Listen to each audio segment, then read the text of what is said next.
What's going on, everybody? Salty here, back with another episode, day 4 on Salty's Reef project, that one. So yesterday, day 3, I did a feeding video and kind of pulled some of my fish out. That was really a video more for me. I was trying to check on my fish, because they've been kind of reclusive since I put them in there, but they're getting more comfortable in the tank. And it was a good thing I did. I noticed that one of my fish is showing a little bit of fin rot. It could have come from the store like that, I'm not sure, so I'm going to keep an eye on that.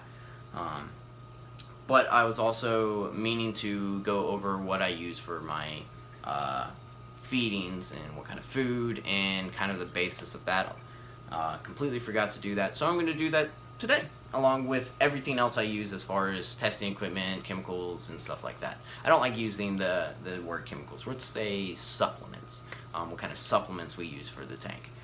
So as far as feeding is probably the single most important thing that you have to actually do to ensure the success of your tank.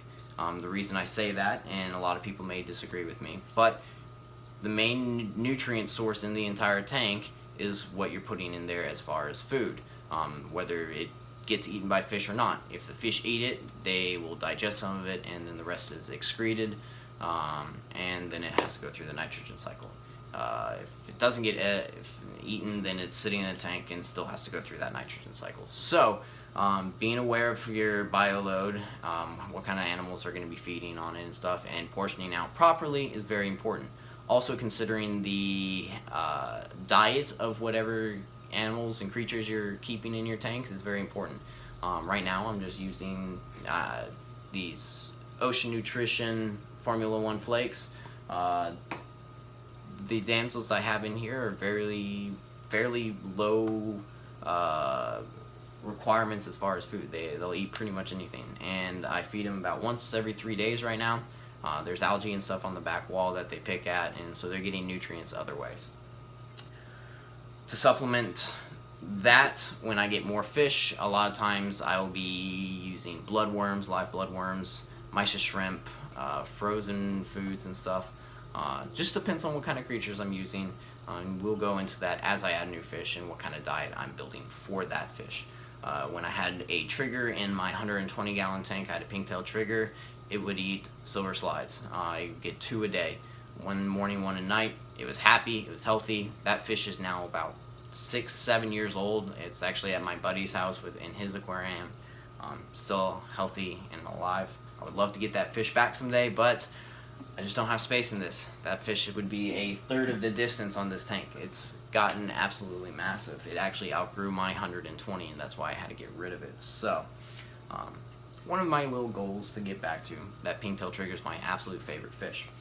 Along with feeding, when I am doing frozen foods or fresh meaty foods, I will actually use a little bit of this garlic guard. I use about half a milliliter to 1 milliliter every 2-3 days with feeding. It really causes the fish kind of go into frenzy, helps them eat more actively, and some people say that it can help prevent white spot or ick.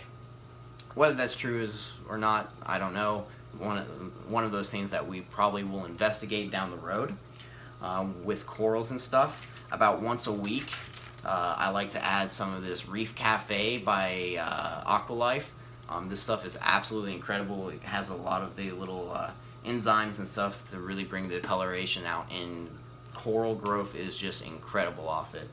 Does not take a lot. I typically turn my skimmer off when I use it so it doesn't just get skimmed out. I'll turn it off for about an hour, let it circulate through the tank, and let that filter through. It's really good for any kind of filter feeding type of corals too. As we get corals in here and stuff, we will definitely be using it. If I'm got more SPS, if I get more SPS corals or anything, we'll probably be doing some target feeding with it. But really great product. I've used it for a while. I actually have to get it from a shop that's 2.5 hours away from me, and it's good enough to drive that 2.5 hours to go get it. So really good stuff. Tools for feeding, I have just a little 5 milliliter medicine dropper when I'm doing any kind of food other than fish flakes. which I use very rarely, typically just for these little fish right here. I've had this can of food for like 3 years and it's still not empty. And my cats actually ate half of it. I'll use this to feed it because I can do very small amounts at a time, let the fish eat it, make sure that it's not just going to waste. And if there's any left over, a lot of times I have a little container that's a 2 or 3 days worth of food that I keep in my fridge that's already thawed out.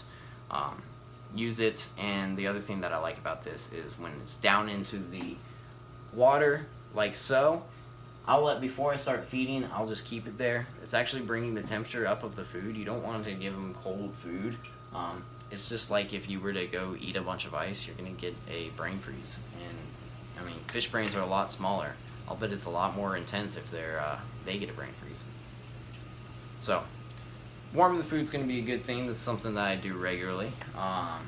Under heavy bio loads, a lot of times I'll thaw out like an entire cube of food, make kind of a slurry of food, and I will do a submersion method. I will actually show you how I do that. It's kind of a unique thing, something that I don't remember where I saw it. I saw it on another YouTuber. I'm going to see if I can't find that video, and I'll added an annotation with a link to that video because it's a really, really cool video, and you guys really should check it out. So I'll see if I can't find that. As far as everything else, that's what I use for feeding. That's what I wanted to put in the video yesterday, but completely forgot. School's back, and oh, it's been crazy. Anyways, as far as additives and supplements that I use in the sump, I use bio pellets right now. That's really just kind of kickstart the bio load in this tank. That's why I'm having a lot of diatom blooms and stuff. As time goes on, those will probably be taken out, and I'll probably be using something like Pure Gen or something like that. Just kind of gonna see. I want to experiment with some of these supplements and additives to see what works better, what I don't like, and what gives the Reef the best chance at success. As far as other supplements, I use ProCarb, activated carbon. I really like the ProCarb. It's not terribly expensive, and I like it because it's nice large pellets, so it doesn't, if you're using it in a reactor like I do, it has a lot harder time tumbling and grinding down and stuff. And I change that carbon out on the 1st of every month, so that's really important with carbon. If you let it sit in there too long, a lot of people say it can't leach out any of the stuff that it pulls back in.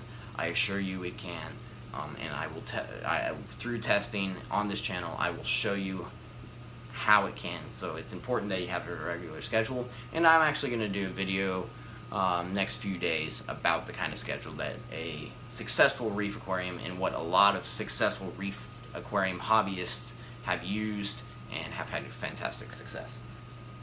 As far as testing kits and stuff, I use a refractometer by Bulk Resupply. It comes in this nice little case. Gives you very precise readings as far as the salinity in your aquarium goes. If you're carrying something like this, make sure that you have access to 0 TDS pure water from an RO unit or something that you can actually zero it out and calibrate it, or get some calibration fluid. Both are great ways, but if you don't do that, you're going to get misreadings. Your salinity is not going to be what it's actually reading, and it's a great way just to cause added stress, if not kill your tank inhabitants. As far as all my other test kits, I use the Red Sea Marine Care test kit. This is used to test your ammonia, nitrate, nitrite, and pH and alkalinity. For other test kit, I use the Reef Foundation by Red Sea. It's used to test your alkalinity, calcium, and magnesium. So that one we're not using too much yet, or not at all yet. The Marine Care test kit I am using very frequently. So that's my test kits. Other little tools that I use regularly are, whoa, got water flying.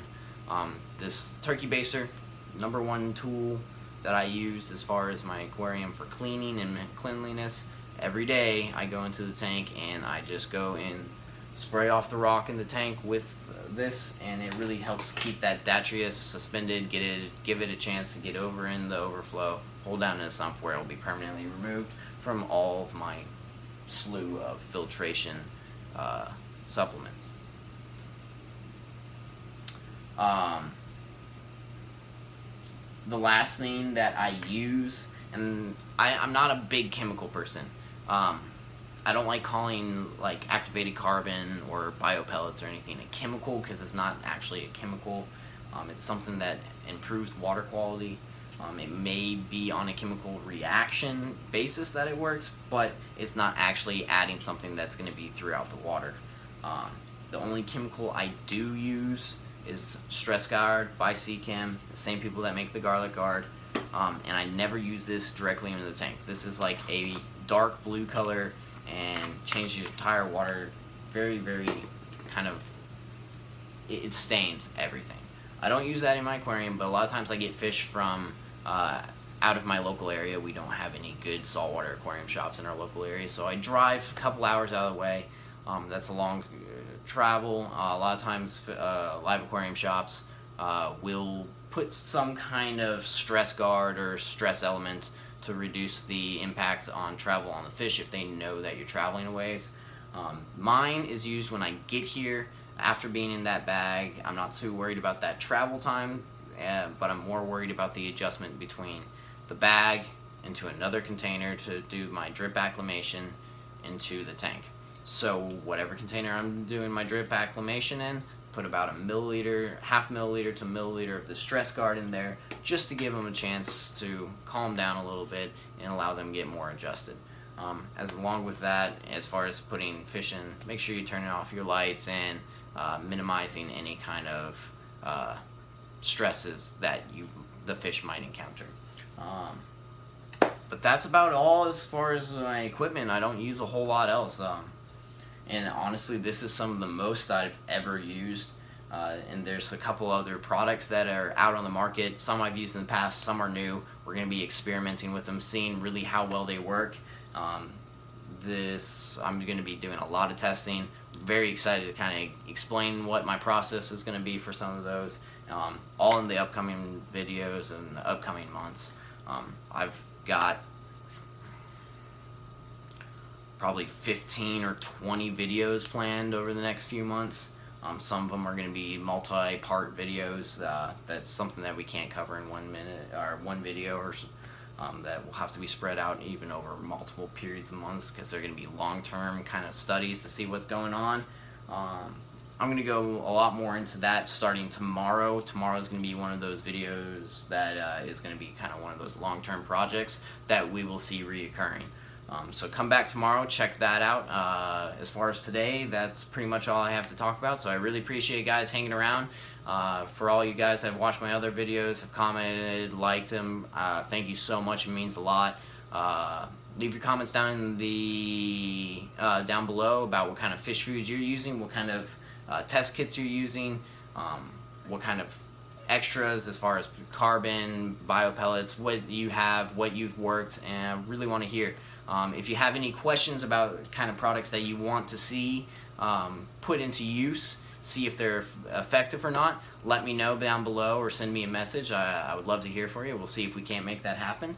Other than that, you guys have a great day, and I will see you tomorrow with the next episode in Salty's Reef Project.